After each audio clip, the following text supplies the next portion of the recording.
Welcome to another episode of the Touchdown with Doug Smith. And I'll call it like I see it. I think, in my humble opinion, I just might have the best Packers mock draft on the internet. Stop. Don't do that. And stay to the end and hear why I chose what I chose and who I chose what I chose. Okay, we're gonna get into it, but comment below how much you hate this mock draft, how much you love this mock draft. Maybe you have some feedback from me. I love conversating with you guys in the comment section. Also, as well, a few of these guys I've interviewed. For those who are not familiar with this channel, I've worked the Hula Bowl, I've worked the Tropical Bowl. Unfortunately, I haven't got a chance to do like Reese's Senior Bowl or East West Shrine. God willing, hopefully next year we can start doing that. But man, let's get into it. Let's talk some Packers mock draft. The mock draft I put out last year, several thousand people watched it. It did great numbers, man. So shout out to all the Packers fans who are part of Touchdown Nation. But let's get right into it, man. So the mock draft that I have here today, I'm sharing on the screen right now. I'm not going to do pick by pick. I'm just going to show it to you and break it down if that's all right with you. But yeah, let's kick it off. So Emeka Egbuka. Please forgive me if I said name wrong. 6 foot tall, 202 pounds, well-built slot receiver who projects as a reliable chain mover at the next level. This is what Pro Football Network has to take and say about him. Now, I was stuck between him and Matthew Golden. Matthew Golden is another pick that I looked at I do watch other Packers mock drafts. So I try to have mine be different, but also realistic at the same time. Matthew Golden is a beast too. He had a 4.3 flat 40. Fast as all can be. 9 touchdowns, 987. He also would be a good pick as well too. I chose Emeka. Why? Because he has a bigger body of work. Okay, we got 1,000 yards last year, 10 touchdowns, kind of similar stats to what Matthew Golden had. 2023 for Emeka was an off year. He only had 500 yards, 4 touchdowns, but 2022 was actually his best year playing college football. 1,100 yards and 10 touchdowns. Kind of similar to what he had this year. He also can carry the ball as well too. That's what I like about him. I haven't seen a whole lot of that with Matthew Golden, so that's why I chose Emeka. And if, in my opinion, Emeka is more of a proven product, and I feel very comfortable putting him in there as a day one starter for the Green Bay Packers. Okay, now with the Packers, I got some numbers here. Okay, before I talk about my next pick, and let me put it this way: the Packers draft similar to what I have in this mock draft. Be ready for a Super Bowl in the next 2 years. Be ready for a next Philadelphia Eagles like year. Okay, but I got Packers with the number 5 offense, number 13 in pass defense. Okay, this is why I went back-to-back defensive backs. Okay, the Russian defense, very solid. Number 6 scoring defense. The number 20 in red zone defense. So that is a little concerning, and that will cause them to lose games. And then they're number 12 in the league, third down defense. Okay, so just a few things I'm going to take and talk about here. So let's go ahead. Let's get into it. The next person that I have picked here is Kobe Bryant. I could have went him or Noel Williams. I like them both. That's why I drafted them both. And I wanted to do something similar to the Philadelphia Eagles because you have not one, but 2 guys who are day one starters. Okay. And I find that when you have teams with a lot of different needs, all right, and the Packers are an elite team, let's call it what it is. Last year, I didn't like how the season ended for the Pack, but they're a very, very much so elite team. And if they draft right, they play the cards right. Hey man, they can make the most of this window called the Super Bowl, right? But I look at the Philadelphia Eagles, man, and it's just last year in the draft, they knew what the mission was. And I think the Packers should kind of do something kind of similar to what the Philadelphia Eagles did. Kobe Bryant, in my opinion, is probably the top 3 best DB in this draft. Do I think he'll slide? It's definitely a possibility, man. There's a lot of good players, and every year good players take and slide. But Kobe Bryant, fun fact about him, 7 passes deflected, 4 interceptions, 1 forced fumble, 26 solo tackles. He's 6 foot tall, very wiry frame. Okay. All right. Very wide. People with wiry frames, again, $175. It's a little on the lighter side, but man, he could line up anywhere, bro. I don't see too many teams who are throwing a bunch of passes on Kobe Bryant. Okay. I'm a fan of the guy's game, man. I am such a freaking fan. He has a pretty good proven body of work. Last year in 2023, guess what? He also had 4 interceptions as well too. So we're talking 8 interceptions, really 10 interceptions over a 3-year college football career, but 8 interceptions in the last 2 years. That is phenomenal. Now let's move on to Noah Williams, the next DB that I got. 6'1", 200 pounds, a little bit bigger. Okay, definitely bigger in weight. 8 passes deflected, 7 interceptions, 1 forced fumble, 33 solo tackles. Noah Williams is that dude. Don't be surprised if someone reaches for him in the early second round. So he may not be here, but there are other really good cornerbacks in this draft. There's like Terrence Spence from James Madison, who, in my opinion, when it's all said and done, he'll be considered one of the best. But as of right now, they have him as a grade as being a day 3 pick, right? That's a guy who could be there later on if the Packers don't go back to back defensive backs. But anywho, I'm done rambling. 8 passes deflected. Golly, he had a pick 6 this year, 40 yards, 7 interceptions, guys, 1 forced fumble. I love these stats. Was this year just a fluke? Well, let's look at last year, 2023. He had 6 passes deflected, okay? Only had 2 interceptions, but 2 fumble recoveries and 1 forced fumble. So this is a guy, he creates a culture in his mind and with his practice attitudes that ultimately translates very well to game day, that he is a turnover machine and he's very good at it. He's only getting better. So Noah Williams, I am such a gosh darn fan of this young man. Moving on to my next pick. So again, you see what I did there. I went receiver, DB, similar to the Philadelphia Eagles. I know they didn't do receiver in the first round last year, but they did go back-to-back cornerbacks, Quinion Mitchell and the dude from Iowa. I'm having a disgusting brain fart right now. Kane Medrano. Okay, can we talk about the greatness of UCLA's linebackers? Oh my goodness, man. They got 3 really good linebackers in this year's draft. They're all pretty much they're all going to be gone probably by the beginning of round 4, probably late round 3. Anyway, Kane Medrano is that dude. 6'2", 222 pounds, had a RAS score. Dang near perfect score, 9.8. This is what they got to say about him. Kane Medrano is an athletic, versatile linebacker known for his fluidity in space and coverage capabilities, transitioning from wide receiver to linebacker at UCLA.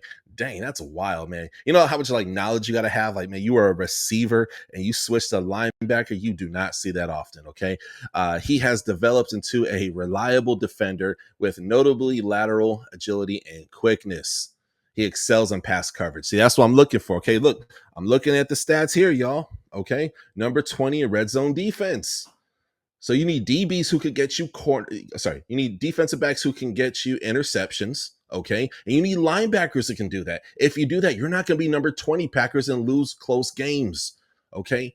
There's no freaking reasons why the Packers, look, they could probably lose 4 games going into next season and then make a run in the playoffs and win the Super Bowl. Totally can happen, but you're going up against teams. I'm thinking playoffs ahead of schedule here, but you know you're gonna face probably the Detroit Lions. If I had to guess, they'll be there next year. Philadelphia Eagles. So you got to draft aggressive. You can't just be all over the place. Okay, you got to focus on certain sides of the ball. Kane Medrano was that guy. I'm done rambling. My bad, y'all. Then there's another linebacker. I went back-to-back linebackers. That's freaking right. There's a guy named Sean Dolac. Okay, first team All-American, was totally gypped out of the NFL Combine. He's 6 foot tall. Some places have him at 6'1", 225. Don't worry about that. What? Why not worry about that? Well, let me go ahead and tell you why. I'm going to go ahead and pull up this young man's stats. Peep this, y'all. His stats are so freaking insane. He's an interception machine, tackling machine. The guy had 90 solo tackles. Excuse me, I misspoke. 81 solo tackles last year. 81. 168 total tackles. This guy, you know, a lot of teams, they use generic draft talk. He's an east to west linebacker. Yeah. And they say it so much. And it's like, it was like really dope to say that in 2011. But you can't say that about everybody. But now Sean Dolac is that guy. 6 sacks, 5 interceptions, 81 solo tackles. Guys, cool cats and kittens. This dude is the freaking man. Now I'm looking at past years. It looks like there was some type of injury last year, but the year before last, in 2022, dude, 7 passes deflected. Look here, 4.5 sacks, 97 solo tackles. That's even more than we had last year. And then 148 total tackles. The dude is a beast. Okay, there's probably some injury concerns, but now I have him going to Packers, man, because Detroit Lions couldn't contain himself at his pro day. New England Patriots couldn't contain themselves, so they're wanting to get them with Sean Dolak. Okay, Sean Dolak may not even slide this far. That Packers may have to get him a little bit earlier, man. So, but Sean is that dude, man. I am such a Sean Dolak fan, and I have him as my top 5, probably even top 3 favorite linebacker in this year's draft.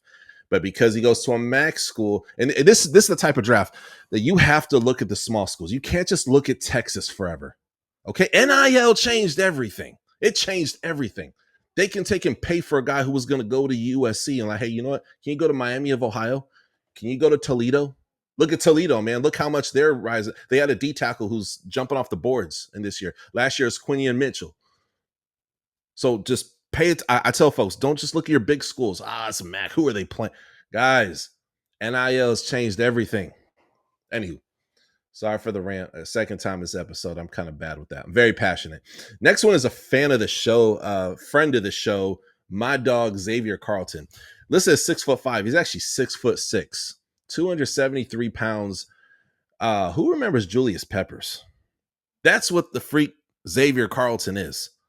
This dude is a sack machine. I had the pleasure of interviewing him on my show. So if you're not familiar with the work I do here on the Touchdown with Doug Smith, I do interview NFL draft prospects. This season, I think I've interviewed close to 50. Xavier Carlton, I went to the Hula Bowl, so I saw him play. Please forgive me. I'm only one person, so I can't watch every single game.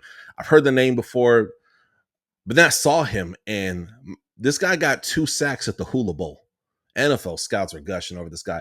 And last year, he got 9 sacks, y'all. 21 solo tackles, 1 pass deflection. Xavier Carlton's that dude. You can put him at D tackle. You can put him at edge. I really like him at edge a lot. But he has that versatility, man, that teams really, really freaking love. So Xavier Carlton is one of my favorites. Bat down passes, man. He's so fun to watch, man. The next person we'll talk about, again, another fan of the show. He's also at the Hula Bowl. I've interviewed him as well. And that's D'Artagnan Tinsley, 6'4", 336. He could play guard. He could play center. I remember watching him. I remember watching him on the sideline. I don't even know if I told him the story. So I had interviewed him before the Hula Bowl. And I was like, hey, man, I'll see you at the Hula Bowl. I was like, cool, I'll see you there. Awesome. I saw him there like on the one-on-ones. And he just plays like a mean person. Friendly guy off the field, like mad cool, like just a humble guy. I think he's from Kentucky originally. And dude, he is just being a mauler, man, going up toe-to-toe with these guys. He went up against some very stiff competition in the Hula Bowl, man, but he held his own, man, and that was really, really cool to see coming out of Cincinnati. So, anywho, y'all, that is my mock draft for the Green Bay Packers. There's one last guy I'll talk about real quickly, Gus Hartwig, coming out of Purdue. Check this out, y'all. This guy has a huge body of work, okay? 6'5", 309. RAS score was a little concerning. 6.33. So he should be going higher, but his RAS score, I think, may hurt his stock a little bit. But Gus Hartwig has been a key player for the offensive line, earning all Big Ten honorable mentions in 2023. He's known for his strong pass protection and reliable run blocking abilities, helping create lanes in the ground game.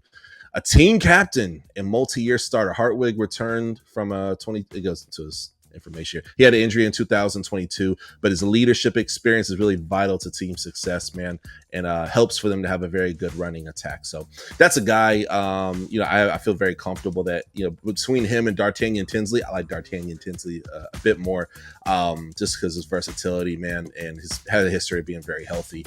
But yeah, man, I think that would be a cool battle between them two. You know what I mean? You want to keep, keep adding depth and add guys who could eventually start for you as well. So, but anywho, comment below, hit that subscribe button. Let me know your thoughts on this mock draft. If y'all hit subscribe, y'all, please know it costs you nothing. I'm trying to take and grow. So we're trying to get to 2,000. Excuse me, when I say 2,000, trying to get to 10,000 subscribers. Hopefully by this August. That's the goal right now, man. So consider joining Touchdown Nation. If you want to donate, that's on the comment section of this video. But yeah, comment below. Let me know your thoughts. I think I got the best Packers mock draft. That's just my humble opinion. But comment below. I'll catch y'all next time. Peace. Thank you for watching another episode of The Touchdown with Doug Smith, where we have exclusive NFL content and exclusive NFL interviews. Be sure to hit that like and that subscribe button. Follow us on social media. See you on the next one.